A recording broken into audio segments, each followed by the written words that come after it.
ഈ വർഷത്തെ വളരെ ചൂട് കൂടിയ ദിവസങ്ങളിലൂടെയാണ് നമ്മൾ പോയിക്കൊണ്ടിരിക്കുന്നത്. ഈ വർഷത്തെ എന്നല്ല, ഈ അടുത്ത കാലത്തൊന്നും ഇത്രയും ചൂടുണ്ടായിട്ടില്ല. തത്ഫലമായി കറണ്ടിൻ്റെ ഉപയോഗം അമിതമായിട്ടുണ്ട്. ഇതുവരെ എ സി ആവശ്യമില്ലാത്തവരും വയ്ക്കാത്തവരും എ സി വാങ്ങി തുടങ്ങി. എ സിയും ഫാനും കൂടുതലായി ഉപയോഗിക്കാൻ തുടങ്ങിയതോടുകൂടി കൂടുതൽ ലോഡ് എടുക്കാനും പല മേഖലകളിലും വോൾട്ടേജിൻ്റെ കുറവ് വലിയൊരു പ്രശ്നമായും വന്നു. വോൾട്ടേജ് കുറവും ഫ്ലക്ച്വേഷനും അനുഭവിക്കുന്ന മേഖലകളിൽ പല ആളുകളും രാത്രിയിൽ എ സി ഉപയോഗിക്കാൻ കഴിയാതെ വരാം. കാരണം വോൾട്ടേജ് വേരിയേഷനോ കുറവോ സംഭവിക്കുമ്പോൾ നിങ്ങളുടെ സ്റ്റെബിലൈസർ ഓട്ടോമാറ്റിക് കട്ട് ഓഫിലേക്ക് പോകും. നിങ്ങൾ ഇത്തരത്തിലുള്ള പ്രശ്നം അഭിമുഖീകരിക്കുന്നുണ്ടോ എങ്കിൽ വീഡിയോ തുടർന്ന് കാണൂ. ഇവിടെ ഞാൻ നിങ്ങൾക്കായി കാണിക്കുന്നത് വി ഗാർഡിൻ്റെ എ സി സ്റ്റെബിലൈസറിൻ്റെ 2 ബോക്സാണ്.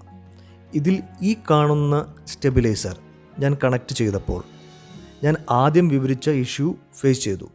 രാത്രിയിൽ പ്രോപ്പറായി എ സി വർക്ക് ചെയ്യിക്കാൻ കഴിയാതെയായി. ഇതിൻ്റെ കാരണം ഈ സ്റ്റെബിലൈസറിൻ്റെ വോൾട്ടേജ് റേഞ്ച് നോക്കുക.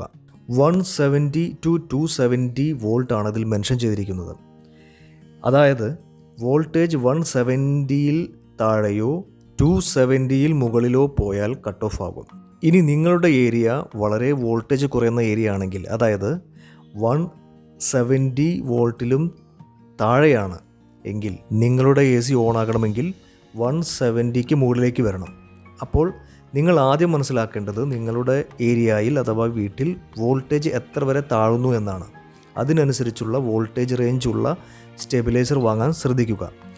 ഇനി ഈ സ്റ്റെബിലൈസർ നോക്കുക. ഇതിൽ വോൾട്ടേജ് റേഞ്ച് 130 to 300 വോൾട്ടാണ്. അതുകൊണ്ട് 130 വോൾട്ട് വരെ വോൾട്ടേജ് താഴുകയാണെങ്കിലും എ സി വർക്ക് ചെയ്യും. നിങ്ങൾക്ക് ഈ പറഞ്ഞ പ്രശ്നമുണ്ടെങ്കിൽ ഇങ്ങനെയുള്ള സ്റ്റെബിലൈസർ, അതായത് നിങ്ങളുടെ വോൾട്ടേജ് റേഞ്ച് എത്രയാണോ അതിനുള്ളിൽ വരുന്ന സ്റ്റെബിലൈസർ വാങ്ങി പരീക്ഷിച്ച് നോക്കൂ. ഈ വീഡിയോ നിങ്ങൾക്ക് ഇഷ്ടപ്പെട്ടെന്ന് കരുതുന്നു. ഇഷ്ടപ്പെട്ടാൽ ലൈക്ക് ചെയ്യുക, ഷെയർ ചെയ്യുക, സബ്സ്ക്രൈബ് ചെയ്യുക. Thank you guys.